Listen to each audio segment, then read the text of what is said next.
So going back to your process, it's super important in door-to-door for you to focus on process-focused goals versus outcome-focused goals. It's okay to have outcome-focused goals, like, hey, I want to sell this many per day, or I want to be number one on the leaderboard, but usually those guys sell themselves short because they're focused on an outcome and not a process. I had 2 sales reps this year that were working with me, and every single day they blew me away because they did not care whatsoever about the outcome. They had been doing sales for over 5 years. They were all focused on the process. So what's my morning routine look like? What time am I going to be on the doors every single day? You know, for me, I call it have your non-negotiables. So I'm not willing to negotiate with myself that I'm going to be on the doors any later than 9:30 in the morning. It's a non-negotiable. Stuff can come up in the morning, and I can be late, and I can get on the doors at 9:20 or 9:15. Ideally, I want to be on the doors by 9, maybe 8:50. There's been days where I've been on the doors by 8:30 in the morning, 8 o'clock, depending on if it's competition week. But I have my non-negotiables. Time of first knock, people talk to, rather than saying, hey, I want to sell this many pest control accounts each and every day. For me, I say, dude, I want to talk to 40 plus decision makers every single day. Because I know statistically, if I can talk to 40 plus decision makers in a day, I'll end up selling on average throughout the week the amount of accounts I need to per day. Time off the doors, same thing, non-negotiable. I'm not willing to get off the doors any later than 8:30 or any earlier than 8:30. So it could be the worst day.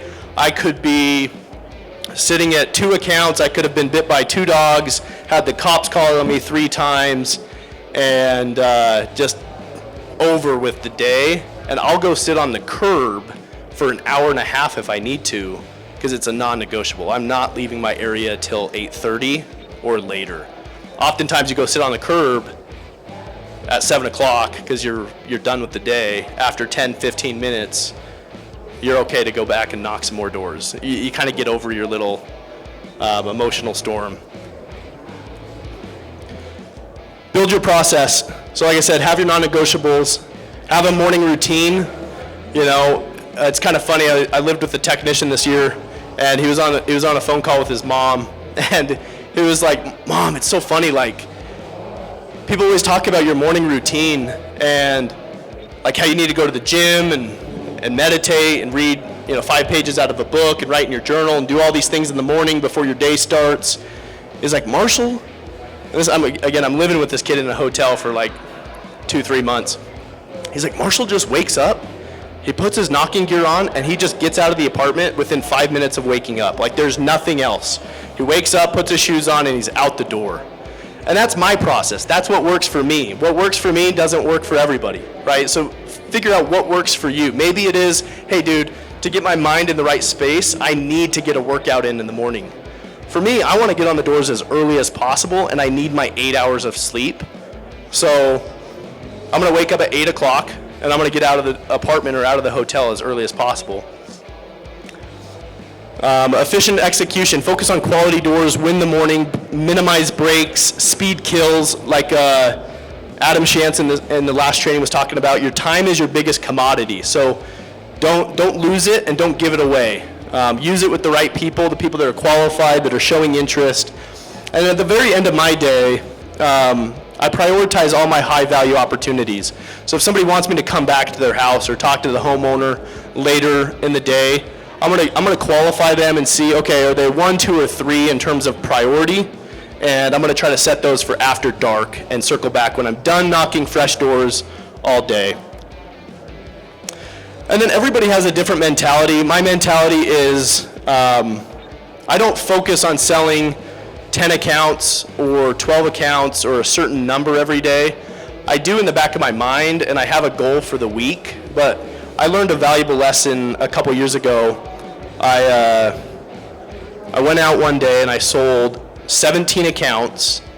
I worked my butt off all day, and the next day I sold 3. Worked my butt off all day, same schedule, and the next day I sold 15. And that was an eye-opener for me because I realized gosh, dude, I actually don't have all that much control over people's decision to buy pest control.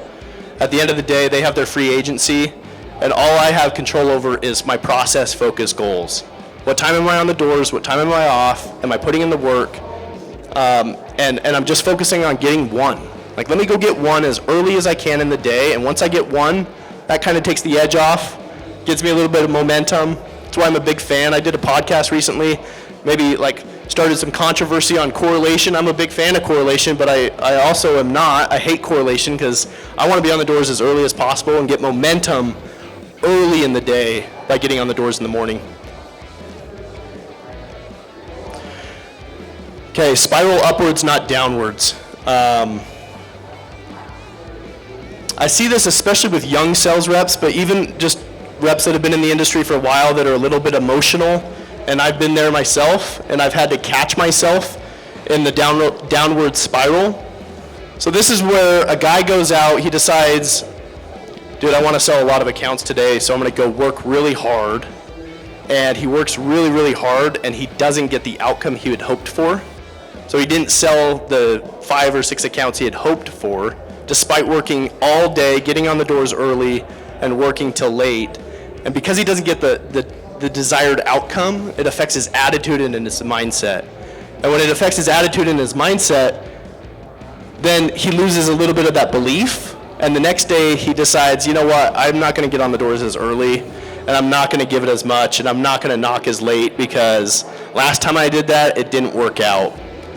The best advice I have to avoiding a downward spiral where this happens, either again for yourself or if you're in a coaching position for your sales reps, is help them set non-negotiables. So for me, that non-negotiable was, I'm just going to take work out of the equation. It doesn't matter how bad I'm selling or how good I'm selling.